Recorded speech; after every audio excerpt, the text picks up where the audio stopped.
anybody to kind of day you're having, if it's good or bad. So far, it's been completely back and forth between these two teams, as it should be at the top of the list here in the NALCS. The bans look exactly the same. Zed will be taken out. And now Cloud9 says, what do we prioritize? Rise would be the safety. Zilean is a pick that Team Solomid hasn't been out this time. Yeah. And we haven't yet seen Cloud9 use it in this series, obviously. But the Maokai is a higher priority for them here. Indeed. Meaning if TSM want it, they can pick up the Zilean right here. Do they decide to take the Chrono Chaos? Put it in the eyes of Cloud9 during each fight. I don't know So if many TSM picks. expected this as a first pick. But now they have to make the pivot and still plan their picks. I think for Cloud9, this probably signals a Yasuo for high as far as the champions he does play because of its synergy with the Maokai. I'm also a little bit surprised that Amazing is actually stealing the Elise from Meteos here. I mean, Meteos sure has stolen it away from Amazing a few times, but Kha'Zix, Braum, Maokai, if you're a Curse fan, is a very familiar combination because that's what LMQ used in pretty much all of their victories during their comeback series. And Cloud9 could very easily play that. The Braum would stop the Nami shields, the Kha'Zix is the next natural jungler for them, and Cloud9 can basically put together an LMQ team comp. Now, TSM beat LMQ, so maybe that's not what they want. That's true. But it does present itself right here. Slow picks coming to the other side. Meteos not getting possible. At least he thought he would be grabbing. Slower from each team. Game 5 has a lot to be desired from each team. One last talk from the coaches now coming into play, which we've even seen kind of go to the wayside. I don't know if it will in these games, but we've heard the coaches say, I don't know why they picked that. But I don't know if they're going to be treading those waters. So much can change just based on the bans, and you can have priority lists in different scenarios. Right. But at the end of the day, it's got to come down to the players and what they feel like playing. This is what we expected, though, from Cloud9 with these two picks, Kha'Zix and Braum. Lemonation, no stranger to the Braum once again. Meteos is going to be trying to go crazy.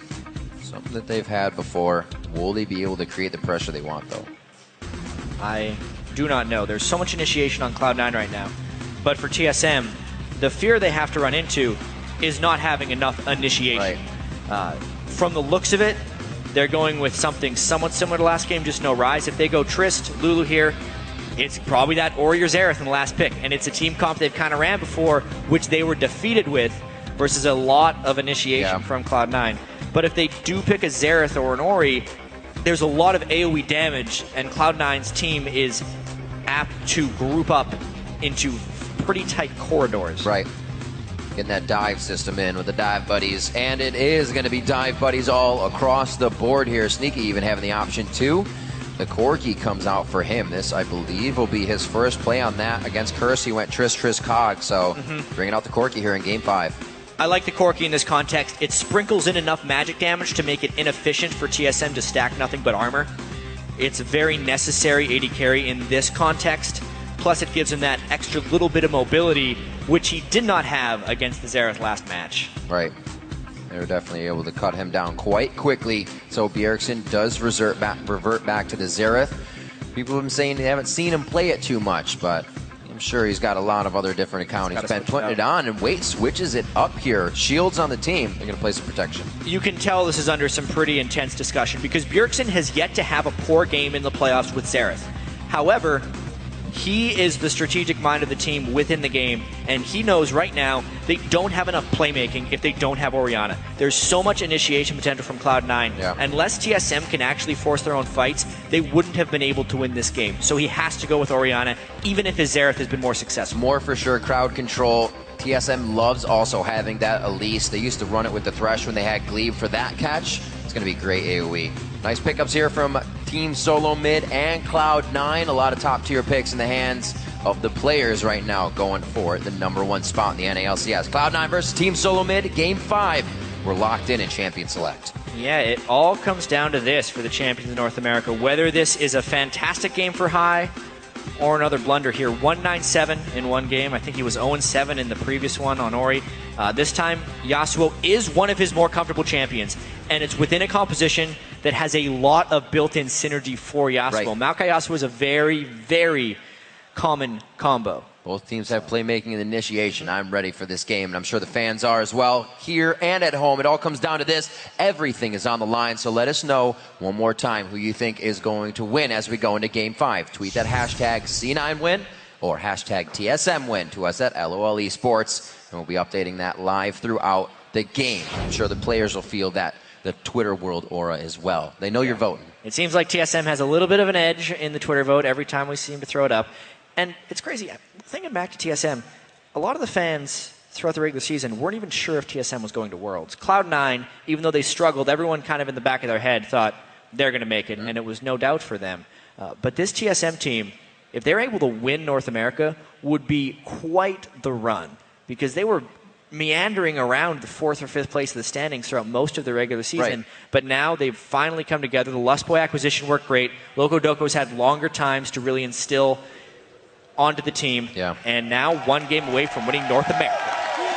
The best of 5 series now in that 5th game. It has brought much awesomeness, you could say, to the league stage here in the North American LCS. Definitely a good move. The players and teams have loved it.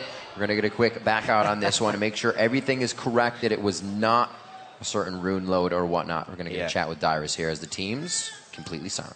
You got to make sure the Game 5 maintains its competitive integrity here. So pause on Dyrus. We will get to know what that is. Yep. Red team paused the anti-hype, actually, right now. So Dyrus he did double check, but the runes did not change out of the client into the game. We're going to go ahead and see if that is true. Probably get that switched up if everything works out the way it should.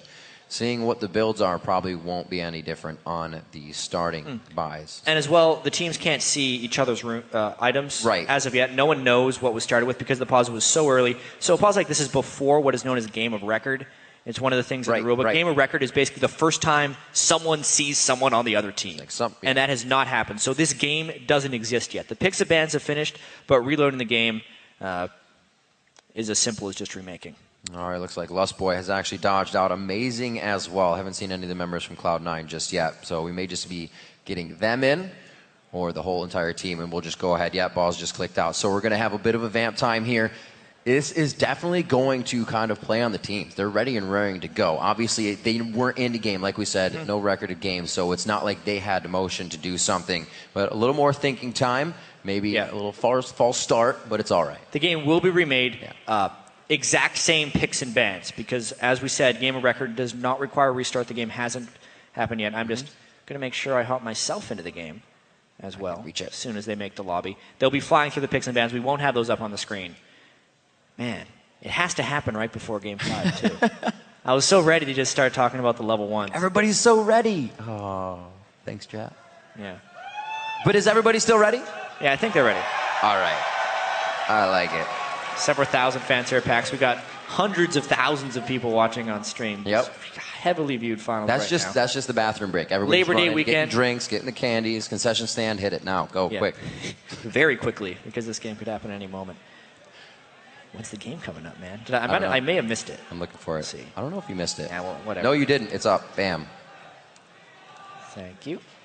Aha. All right, so back into game. Everything's going to be the same all the way down. We'll get the same picks and bans. None of that will change. So the teams can still kind of think about what they want to do with the beginning of this. I guess just as much as they could last time. Right. They've already planned what their level 1 was because they were just about to do it. There's no reason to change it up because nothing was seen by either side. And it's kind of going to be the same story. Whether or not High succeeds on Yasuo is a big move here. The Orianna pick from Bjergsen is pretty bold. It puts a lot of emphasis on what he does. They haven't picked very much initiation on the TSM side. And with that first pick, Maokai from Balls, we had the TSM team actually talking about this during their quarterfinals against Dignitas, is just because we've used a first pick on you doesn't mean you have to do amazingly, right? So Balls on Maokai, even though he is commanding that first pick, isn't the fulcrum with which the team revolves around. I still feel like it's basically revolving around High and whether or not he can pull stuff off with Yasuo. And there's always Sneaky in the back, who's just old and reliable. His Corki will be something to watch here. I like that, old and reliable. It is, though. Ever since the Arcane shift forward, it seemed to be cleaned up since then. But And that's the thing with Cloud9 as well. If things do go wrong, they're not one to harp on each other. And at this point, I'm sure teams have really just cleaned up that kind of thought process anyways. Team Solomid coming in very strong. Their way of doing it was, yeah, we need to kind of switch up what was happening with the team, where our direction was going, and our focus. Lustboy was that focus, it seems, towards the end of the season, and they've gotten what they wanted out of it. It's a completely evolving landscape. You can see the Team Solomid team has made their adjustments to get them back into this finals. Right. It's not as simple as just having 5 guys and being like, you know, if we play together long enough, it'll work out. Sometimes change just has to happen. Luckily for Cloud9, they found an amazing combination a year and a half ago when they formed this team. And we were mentioning earlier, they're pretty much the most experienced core group of 5 people in esports worldwide. And they didn't start off amazing when they created that team. You remember the first time Hai talks about playing with Meteos, and Meteos was like, I had to teach Hai a few things about what the jungler does, and it's not always just for mid lane. And Hai was like, oh, okay, I realize that now. So it started to become a huge camaraderie between those two, and we see a lot of the First Bloods will have those two involved in it. Yeah, and as well, the infrastructure of the teams. I mean, Jack is a fantastic owner for Cloud9. He provides those guys with exactly what they need. They're leaving tomorrow for Korea. Everything is set. They have practice situations. Their flights are booked. They packed for that. Like, they're very organized from an organizational standpoint. I feel like... And TSM a similar way. That's one of the reasons these teams reflect so much success. Absolutely. We got to remember... Cloud9, Jack told me once, he's like, I feed these guys and they play amazingly. It's like, I promised them something after, like crab pot or something. So once they get to Korea, they're going to have all the food that they want and they're going to be wreaking havoc possibly. But who's going to be doing it in first place, chat? We're about to find out right now. We're going back onto the Rift. We are into Game 5, Cloud9 versus Team Solomid, and this is about to happen. All right, no pause this time. We're good to go. Ward start for Amazing right now. That's the same thing that Meteos started with during his Elise game. Remember, last game was kind of thrown out the window as far as game plans are concerned when Hai was first blooded. You do not often see those first bloods. We've seen a fair amount of them actually during the playoffs, though. Are we going to get 2 huge team fights at level 1 again? Because I love that. We actually will have that go in one team's favor so much, but it came out slightly even until, like you said, TSM was pretty much able to turn things around in that mid-game. So not as much craziness coming out this time. The not want to lose is definitely coming into play here. So the gameplay should be slow. Rings to Doran's, blades on both sides.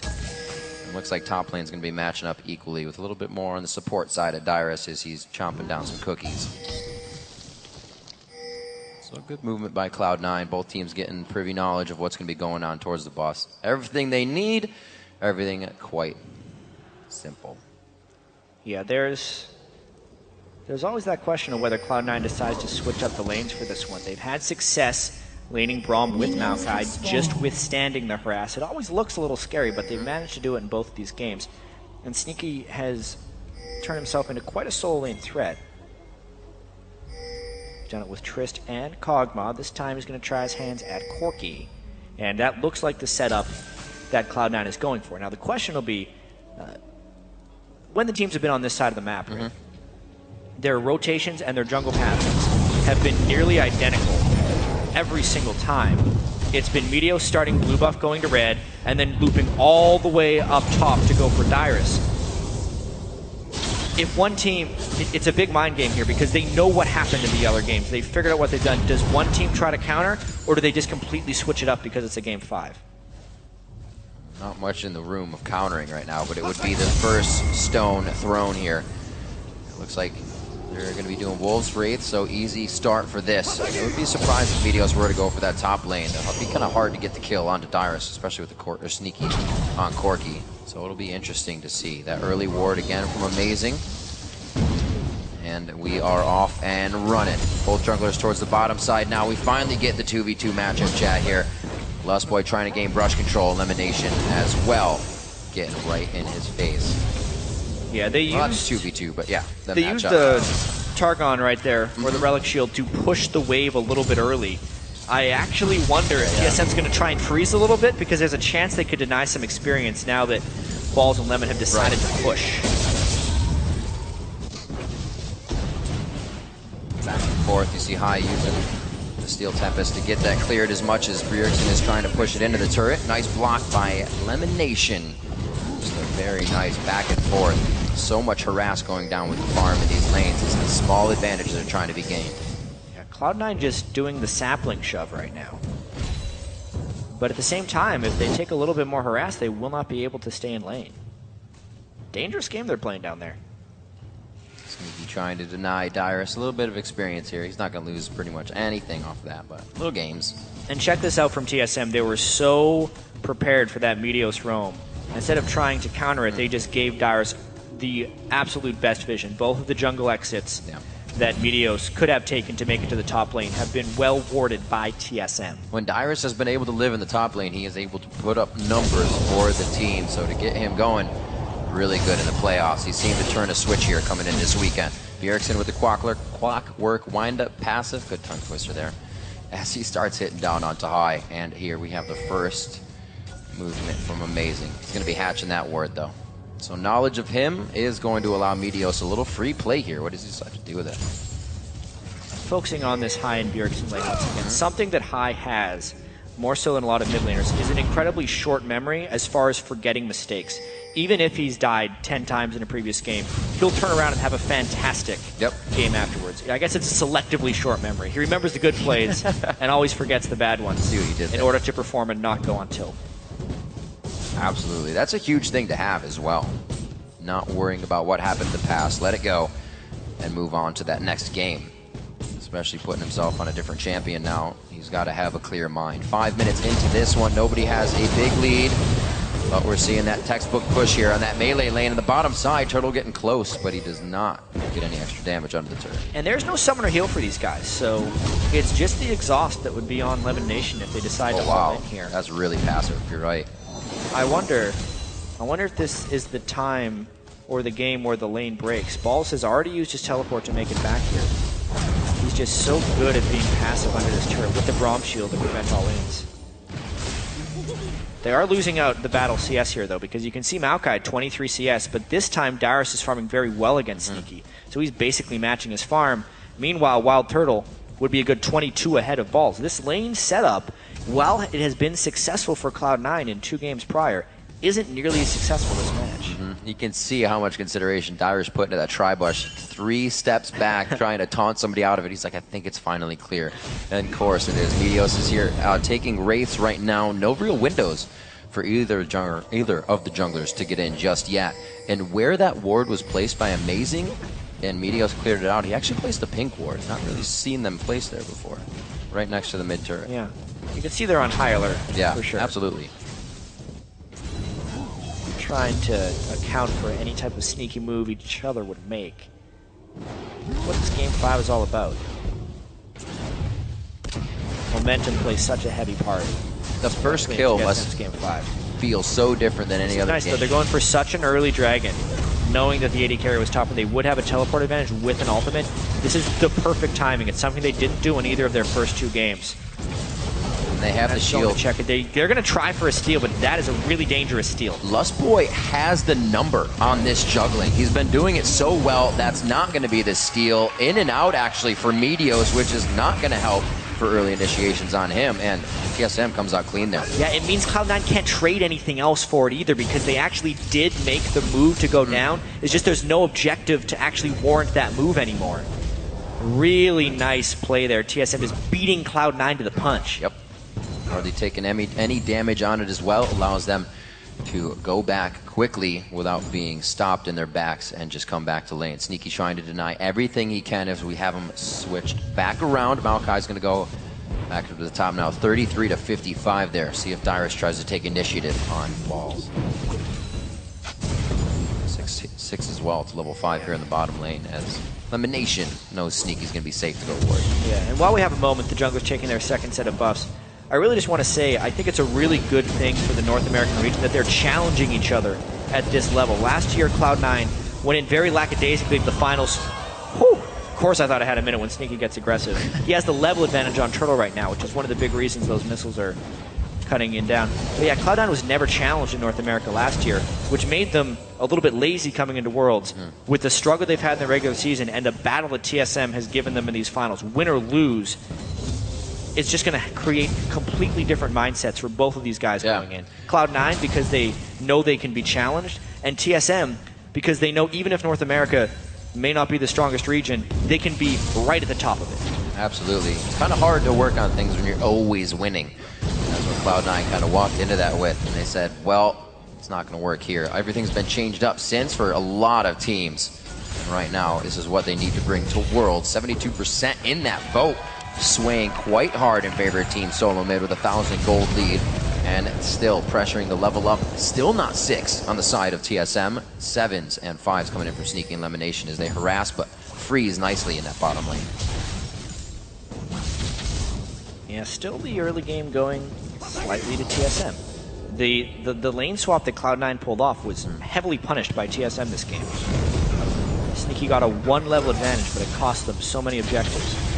And that ward being taken out by Amazing, that was to protect against a sideways gank there. That's one of Elise's favorite jungle paths. However, he just goes forward and takes it out. Dyrus not being able to do too much. Ball's keeping himself safe there, but they still keep the deficit. Dyrus has a good lead. Bjergsen with his levels again on the ball move. Hyde did the same thing last time to just keep that CS coming as well as dodging these skill shots. Looks like he will be denying high CS as well. Not too bad though, 98 to 95 in that lane as Cloud9 just goes with pressure and numbers here. They're not worried about it. They want to start taking things. It's going to be bottom turret first. They're going to end up trading these turrets though. Dyrus had some free time in that top lane. He takes his down as well. So that is a trade of the level advantages basically. I also liked how Cloud9 funneled that gold into Sneaky. The turret has a certain amount of local gold that it gives away to anyone who's near, and everyone else ran away, so Sneaky got the full 150 local gold from that turret, instead of it being split amongst his partners. Still keeping with the Triforce build. He has the same kind of mechanics he can work with here, coming in on that movement speed he's going to be getting. Keeping himself safe, but also in a dangerous position. Something Wild Turtle's been getting himself into quite a bit, but coming out on top these games. A quadra kill previously on his Trist. Something TSM's looking to get out of him again this game. Ball's now getting the minion wave in his favor, but not even going to give Dyrus any trouble. Athene's for him already, and the mid lane for Bjergsen as well. Good spikes before 11 minutes in. Absolutely. With the Dragon being up in 2 minutes, I don't think Balls can make it to his Rod of Ages. He's a good chunk of gold behind. The static Shiv being on high is rather important. He's farmed very well against Orianna, actually.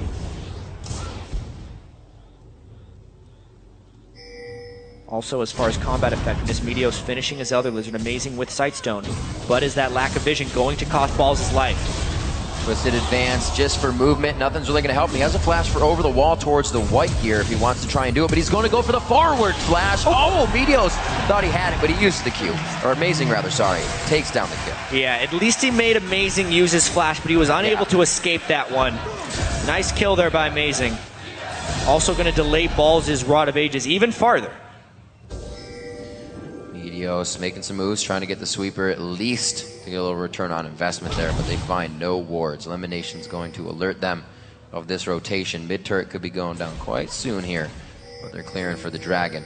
So Dragon mid, definitely a possibility here as C9 is going to be setting up for this as well. Teleports up on both sides.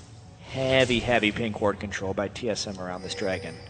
And very lackluster vision from Cloud9. You can see them throwing that over the wall Dragon ward. Lemon just not able to get control here. No pink ward investments currently on the map for Cloud9. And they're also going to have to match with the teleport, which is tricky with Maokai. While Maokai's a nice guy to be able to teleport in, he kind of needs to be there at the start in order for him to have an effective team fight, because he's the guy who initiates. Having your initiator come in late means you lose all control. Dyrus and the rest of the team looking to get back on that. Such a spread out initiation Cloud9 would have on this. They're kind of pinching from each side. Ball's coming down from the top now, and this one's going to definitely tell us how this game will be played out for the next 5-10 minutes. Still the mid lanes fighting each other as they're going back and forth here in the river. Not much damage landed by Cloud9. You can tell how tense this game is right now. These guys really just waiting for the right skill shot to land. Glacial Fisher actually separating the fight. Dyrus finds himself alone here as he comes in from the top lane. Still teleport there if he needs to go back and come to the Dragon, but Cloud9 could have it by then. No, over the wall. Dyrus saves himself. High's not going to be able to dash to him anymore, so he gets himself out. But that is big. Whoa, whoa, whoa, whoa. Dyrus trying to back way too early. Meteos uses the last bit of mana. Somehow Dyrus squeaks out alive once again, and I don't think we're going to get a Dragon out of this at all. Here's the thing, though. Cloud9 burned so much right there. Dyrus still with his teleport could always come back in if Cloud9 decides to start this Dragon. It's very dangerous for Cloud9 to be starting this Dragon right here. They pinch it in. A ward is already sitting inside Dragon Pit or outside. Two safe spots for Dyrus to teleport to on this one. He will only get one in the shockwave on the side of Bjergsen. They lock down High. That's 30 seconds on the clock. Dyrus is already back as we saw, and they're going to start fighting it. Big missiles from Sneaky, though. This Dragon hits back pretty hard, and Cloud9 does not want to let this one go, despite High being dead. Sneaky with quite a bit of mana to start throwing out those bombs. Big ones coming up as well, but he cannot get the area of effect he needs. Great trade back. Are you kidding me? Gets the Dragon as they watch TSM prep it. Times the smite with his Void Spikes. He's now 1 out of 2 on Dragon Steals. That one, though, keeping Cloud9 in the game. Very nicely done. TSM knows they have to pressure back a little bit, Jat, so it's going to be a Dragon, but we see both teams giving each other much respect as they meet face-to-face here in the 5th game. Yeah, and I mean, this is indicative of the way the team comps are built from TSM's perspective. Their ability to find initiations is not that great, so when they have an advantage, they have to be very careful about the way they proceed.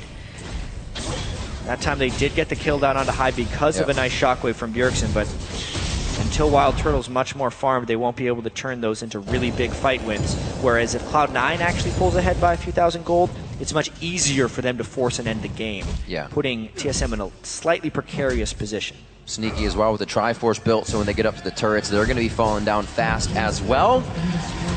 Dyrus doing what he can with glitter. It's a little slower, but you're still able to take down turrets. Yeah. Luckily for TSM, they actually have the lead right now, so Cloud9 running away with it isn't a concern right now. As well, if we think hyper late game, the Tristana is unmatched as far as AD carries are concerned, and Sneaky will have to just do this damage from afar. Yep, Wild Turtle's not afraid to put himself in any carry position either. He'll jump right into the fight as we've seen before and shoot people backwards for the initiation of the good. 24.2 to 22.4, 3-1 is TSM still coming up on turrets in the majority of these games. Then applying the map vision, which is a little bit less than they have been. But they're getting in what they need. Nice try there. That is a really good point about Cloud9 not having turret control. I mean, TSM has pushed more so than Cloud9 in almost all of these games. I can't remember one where Cloud9's been up in turrets early. TSM definitely having the early games very well planned out. A little back and forth. He should have at least golems to get to if it really gets dangerous. But he's already got Dyrus for safety. No rotation up from anybody here, so it looks like Cloud9's just trying to grab another outer turret and actually get themselves some of that gold back. High activating split push right now. There's not much TSM can use to level him out. That's some mean poke. Oh, is Meteos making the move? He is going to be close enough. Throws down the ulti. Dyrus wild growths him before he can get off the initial attack. They still get the assist on him from the slow. And whoa indeed, even with the wild growth addition of health, he went down quick. I mean, take what you will about this start from Cloud9, where they're ending up losing some early game turrets, but Sneaky having level 11 at that point was one of the main reasons they were able to force that kill. Level 2 in his rockets, much more damage than Dyrus was able to respect with the blue buff. Very, very well earned, and now they even out the game. Yeah, it's very evened out with that. Dyrus going down along with the turret, giving Sneaky what he wants. He's going to be able to capitalize a lot more with that cash money. We see not Moby Boots coming in for elimination this time. He's going to be going for the Merc Treads himself. And we actually see the Scepter coming out for Sneaky so he can start sustaining. It looks like Cloud9 wants to get themselves in a little more of an aggressive position here with some of the buys are going out. Rod of Age is already stacking up for balls. Good things on their side for core items. But like we said, Athenes and whatnot have already been finished for quite a while on TSM side. They haven't been utilized too much. Yeah, the death cap will be the next item spike for the TSM team. Maybe Dazania's as well, if Bjergsen and Darius decide to go the more defensive route in fear of Yasuo. But even so, it's still a very, very tense game here. A lot of it is just understanding the power spikes of when they can get items together. Right now, Sneaky is the powerful one. That won't change for quite a while, actually. Hey.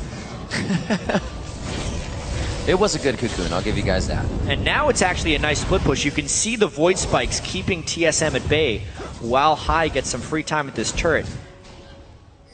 Meteos, though, decides to let him through. This is where Cloud9 starts to feel really comfortable. If they know they can start spreading them thin, they might get their pinch initiations in. Oh, whoa. They caught him. Sneaky getting caught. Not even enough time to Valkyrie. Fast fingers coming in from TSM. And they're collapsing onto High right here. Collapsing indeed. Wild Turtle's going to get hit up. That's not enough damage to kill him right away. The exhaust comes out. They knock him back. The flash goes over the wall, and that just means Darius gets a kill for himself. Oh, we know what happens when Darius gets going in a TSM game right now. 2-1-2 on that Lulu, picking up a couple nice kills off the back end of other teams' initiations. And High giving his head a scratch there. The call's not working out the way they wanted. The crowd now behind TSM. Cloud9 fans hoping for that comeback to happen. It's not anywhere out of their means to win this game yet. 29.9 to 28, but that was a nice pull by TSM. All of it started with Bjergsen just making a play onto Sneaky. It's very rare that we see Sneaky get caught out of position. Let's see it again. But just the tail end of that shockwave, Valking out of a shockwave is actually not that easy to do because it can still pull you back in mid-Valk. And here, High was jumped on. He already had been slowed, so he tried to ultimate to turn around and also give him a more proficient shield. Ends up burning his flash, but that just walks him right into some glitter. TSM collapsing well, getting what they want out of Cloud9's aggression for the split push, and they're going to have to start thinking twice about that. Elimination in the team, trying to get the wards in that they can, but now stricken to pretty much their own side of the jungle here. Small difference in the teams here. There is no tidal wave for Lustboy, but against DeGrom, you generally don't have tidal wave anyway. Cloud9 very aggressive starting this dragon because they have pink war control. They're hoping the TSM over-respects the Cloud9 poke, which is actually happening right now. Easily taken by Cloud9. Very nicely done, keeping their head in games, knowing that they need to continue getting for themselves to not lose any bit of ground. The game is still tied in gold. And this could be a really nice rotation, though, by TSM. Cloud9 is a little bit behind in this rush. The minion wave, though, is kind of contributing to this. I wonder who's going to push faster, actually. Trist pushes very fast. This is a bit of a race. I don't know, Jat. They do have a few more caster minions coming up. That's one turret down. It was already warmed up coming in from High on the last rush, and it's going to be somewhat of a race for these inhibitor turrets. What is the plan here? Both teams are sending back a couple of defenders and seeing if they can hold up. The Saplings are only doing so much for balls. He's trying to tank out these turrets, but that turret is going down fast. Darius almost going down. High is going to be in there taking turret shots. One more comes out. He gets the heal from Sneaky. Almost gets the range. One more Q coming out from Amazing, and he does grab it. Double kill. And this TSM has no extra defenders right now. This is basically a base race. TSM dope, but that inhibitor could be going down. Nobody is on their way back to base right now for TSM. Sneaky's doing what he can all by himself. He's got the siege minion to help him through right here. They have the rapid fire help. Steroid coming in from Wild Turtle, and that's a back and forth. Does Sneaky stay? He's out of mana, and it could be very dangerous. The teleport is trying to keep them in with a home guard. Falls on the other side of the map. It's an inhibitor trade, but Cloud9 has found some friends. Falls with the home guard. Teleport goes in on the Wild Turtle. They try to eat him alive, and Lemonation's going to land the Winter's Bite. One more shield attack, and he gets him down. Now onto Lustboy. No, Corki is not in the base still, but Cloud9 is stopping TSM from getting the backs they want. What a trade. Inhibitor for inhibitor, and Cloud9 runs down a few kills because of superior two-man pushing in the top lane. Now they try and push mid because they have the man advantage. Conflicting chants from the crowd here in Game 5 with 5 kills for both teams. Coincidence? I think not. And also Cloud9 getting to push up the mid lane right here is so advantageous. They are eliminating the super minions before they can become a threat.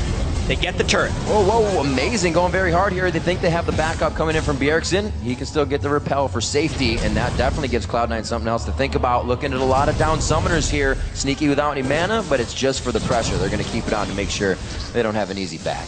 Just unable to land. The Glitter Lance is down the stretch. So, power spike-wise as well. After all that happened, yes, Cloud9 gained a lot of edges right there. They took down multiple turrets, and suddenly they're 2,000 gold in the lead. However, double death cap for TSM right now. That's a very strong point of power. High is actually delaying his Blade of the Ruin King for an Infinity Edge right now. So he needs to hit his Infinity Edge or his Blade of the Ruin King before he can actually access that power spike. As far as the second major item being completed, there are more of those on TSM than there are on Cloud9 right now. So teamfights would still be very close. So what's the way that TSM uses this now? If they know TSM or Cloud9 is going to try more split pushing, more high in a different lane when these teleports aren't up, what do they do? It's the tricky thing because they have pretty much the worst inhibitor to be dead is dead. The one that is the farthest from Baron. It basically means TSM needs a full-time defender. Dyrus doesn't actually have his teleport here. And the more we think about this, Cloud9 actually has some potential to force Baron. Infinity Edge was just completed as well for Cloud9 High. Wow. So those pieces came to him quite quick, and the damage that he requires. Now the initiation potential is up that much more by Cloud9. They're going to start clearing the wards, and they're going to start creating the pressure. It's exactly what they want to do. 5 turrets across the board, down for each side, a 2,000 gold lead for Cloud9. But the items favor TSM here. Who is going to be the taker of this fight? Because something else in the inhibitor style is going to fall. That's very close to being an initiation. Cloud9 has lit up this side of the map with wards. They definitely want to start forcing around Baron. They don't have a pink ward right now for inside the pit, which is kind of stopping this from happening. But they do have a window here where Dyrus cannot join. So they know they have forced 5v4s. They need to take some type of advantage out of this. They now have no wards around Baron. This has to be a different time for them. You may see a 2-man group try to get some wards. Right now it's just going to be amazing, and he will not be seen by High. So no problems going to be had there. The vision in mid keeps them safe. Cloud9 getting what they need, or rather TSM getting what they need as Cloud9 begins their push again. Top lane seems like it's going to be the focus here. 1:30 on Dragon. They got all the time in the world to play up top.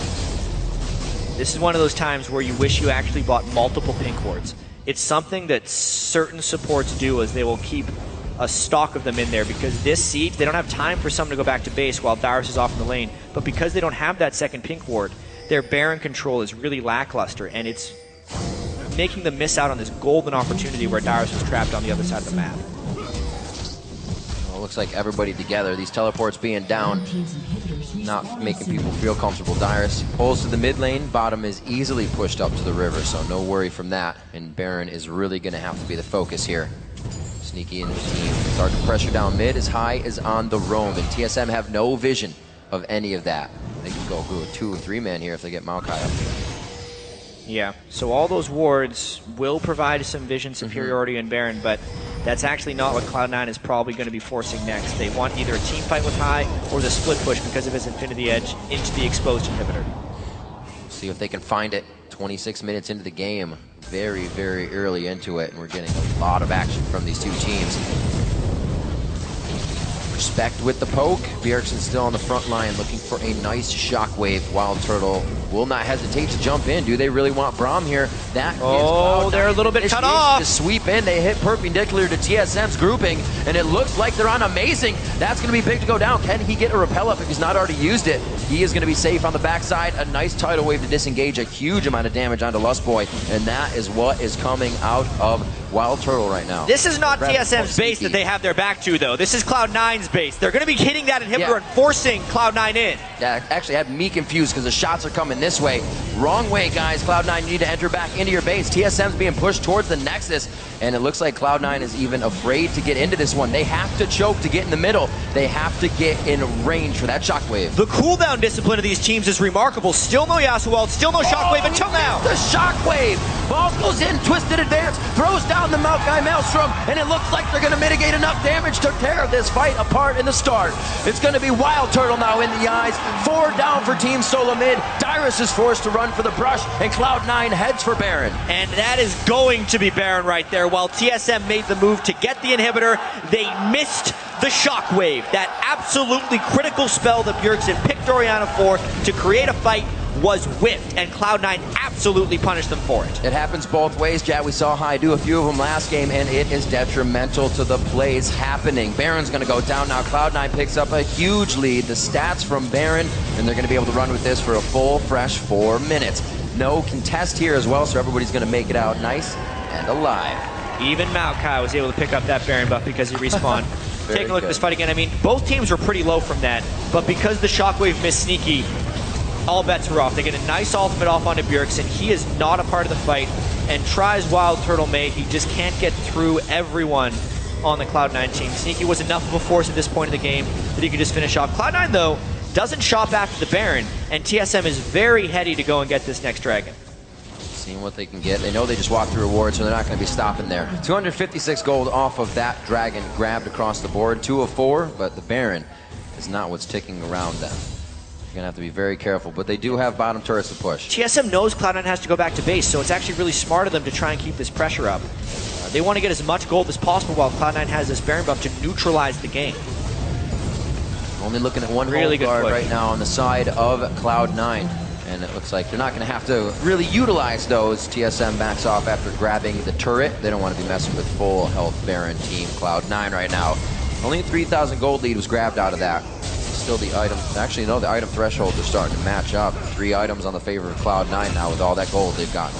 Yeah, high is huge, and Sneaky has an itemization edge over Wild Turtle right now. Yeah. Wild Turtle just finishing his Bilgewater Cutlass, so he's so far away from a Last Whisper, actually. If Balls can get a little bit more gold, finish his Frozen Heart, it'll be a very difficult tank line for Wild Turtle to cut through. He needed the lifesteal, however, because he's just taking so much auxiliary damage, and the threat of all the poke is just keeping him out of fights. You see High going for that back line quite fast when he gets the chance. So good builds coming in from each side to mitigate. Just dying in general, it helps. Yeah. 6 to 5 in turrets. Game number 5 is definitely delivering here from both Cloud9 and the side of TSM. Now another push up mid. This Baron buff has about 2 minutes left on Cloud9. Let's see how they utilize it. The downed inhibitor also has a minute or 2 left, so Cloud9 has to keep a lot of attention in the mid lane, even if there's an exposed inhibitor on the other side. High has to go way back as well to clear that minion wave and actually put threat on multiple things. The game looks to stall out for a few minutes here. High getting a nice push on the bottom. They can go back to the split push if they want to. Looks like Meteos' items too amazing as well. He's pretty far up. Also putting in some more damage to that build. Yeah. Nicely done. 30 minutes on the clock.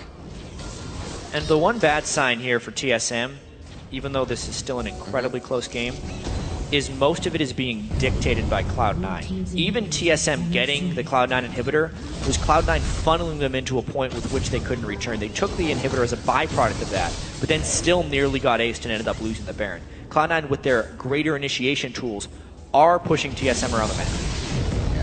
TSM having to walk to the beat of C9's drum here, and High is going to start on that bottom inhibitor as well, so TSM to be spread thin.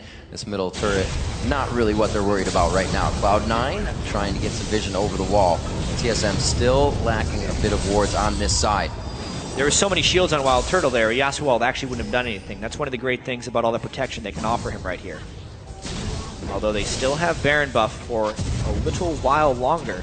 About a minute. They're pressuring this inhibitor with their own inhibitor respawn.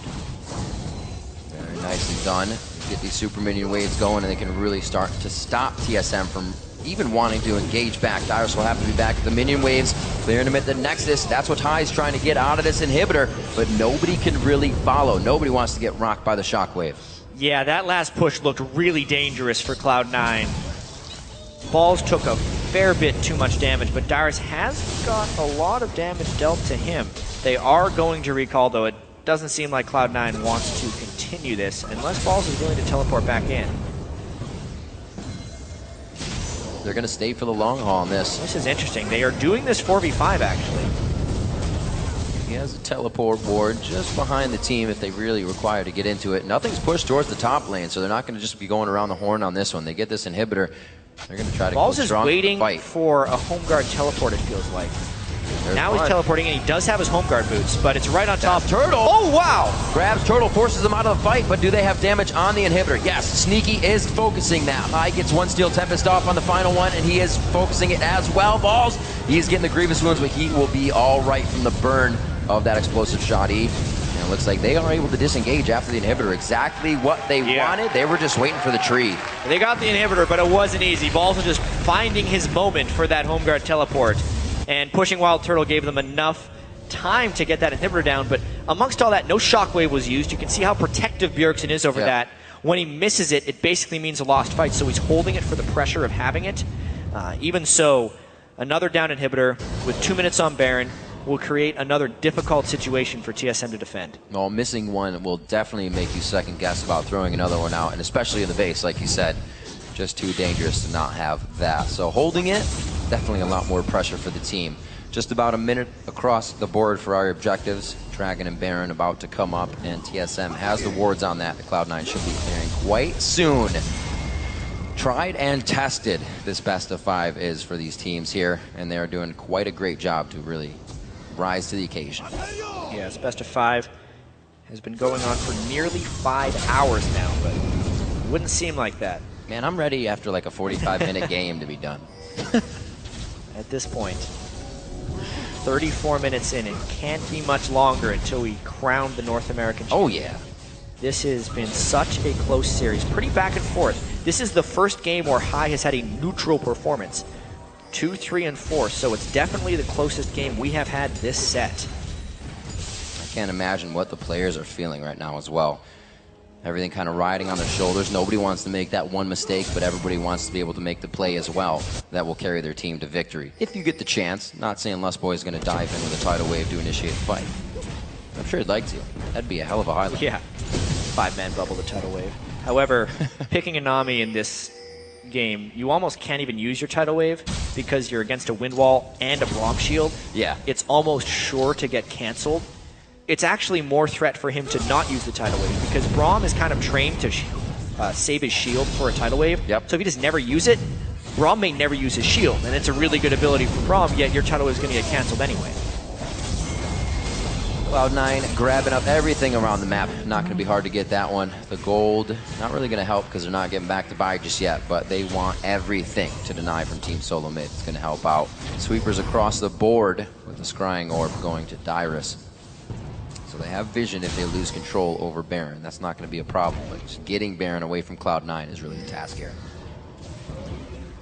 Yeah, and Dyrus just happily keeping that super minion wave at bay. He's getting a lot of free time farming, and Cloud9, for the second straight time, haven't forced anything while that inhibitor was down. They're missing out on these opportunities of winning the game. Yeah. They get one step done, but they're not able to capitalize on this next one. TSM playing very safe and sound, keeping waves cleared, not letting themselves get initiated on, using the move speed from Nami and Orianna, and really just keeping Cloud9 at bay. This is absolutely critical for TSM. Getting tougher though. Negatron Cloaks now going across the board, so those Void Staffs and whatnot that were cutting through Cloud9 and really thwarting their engagements may be a little less powerful. We'll have to see how they use this. High has not gone in on any fights with anyone anytime soon. They've been playing around TSM right now. Yeah, so nothing done after getting that inhibitor down. For all the risk they took to get it, they actually lose out on it because Dyrus was farming that wave while Balls was missing out on minions. And it's now a near 100 CS advantage between top laners. Might be why High grabbing up a Guardian Angels. If they're going to have that, maybe now they initiate what they want. Just be a safer objective. Even so, though, at the same time that they're getting magic resistance to deal with this farmed AP casters, they are becoming more and more vulnerable to Wild Turtle's Tristana. There's a good mix of damage on TSM right here, so the defensive itemization, while nice, isn't game-breaking. Got to remember that Wild Turtle's going to be getting big. We're only 36 minutes into this game. He still has quite a ways to go. 2 levels till 18, and then he'll be cracking out that long-range damage from Tristana. Good damage onto Balls. They get him in for some nice turret shots there, but the shields keep him safe. Locket of the Iron Solari actually used in fear of an engagement. Yeah, having an underfarm Maokai is a little bit of a liability here. He's taking a whole bunch of damage. He would have needed to be the one off split pushing, much like Dyrus was, but it just hasn't been an opportunity. And the weaker and weaker Cloud9's tank line becomes, the lower their percentage chance of winning this game is.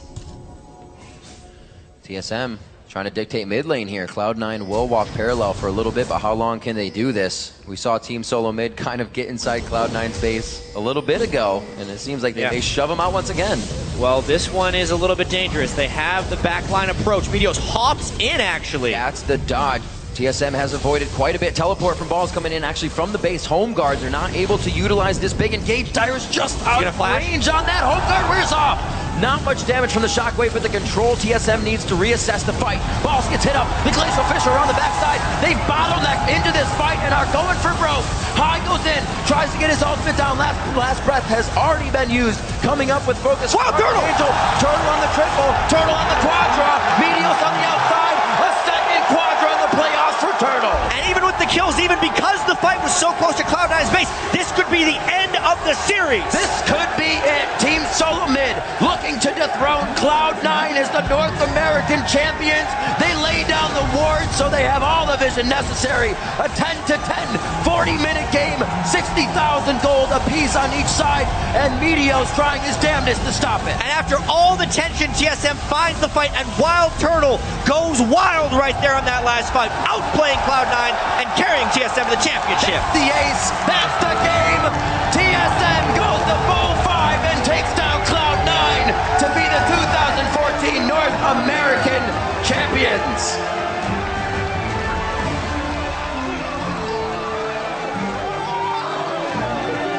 They have finally done it. They have defeated Cloud9 in the playoffs. This is the #1 team in North America once again. An incredible ride all playoff weekend. From every game to every team, and another best of 5 to end the finals, as it should be.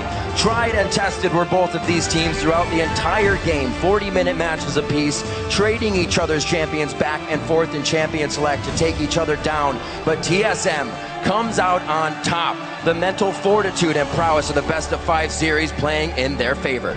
And just like in the semifinals against LMQ, the lower seed has to play red side in the 5th game if the first seed so chooses. And again, their only win of the series on red side comes in game 5. Tons of smiles around TSM finally getting those scrim results to come out the way they want them to. And that's kind of been the mentality all along. There's the trophy for first place in North America. Hoisted high. Those two gentlemen definitely getting credit for this as well. Talking with the team, calming and prepping for each and next game. Bjergsen with great calls this game. And Dyrus definitely enjoying carrying his team in a few of these games. It's been a while since he was able to throw down the hammer, and he definitely did it here at the playoff week. Such a difficult game 5 for them as well, having the more defensive of the two team compositions and then still being able to pull it out in the end. Their positioning in the fights,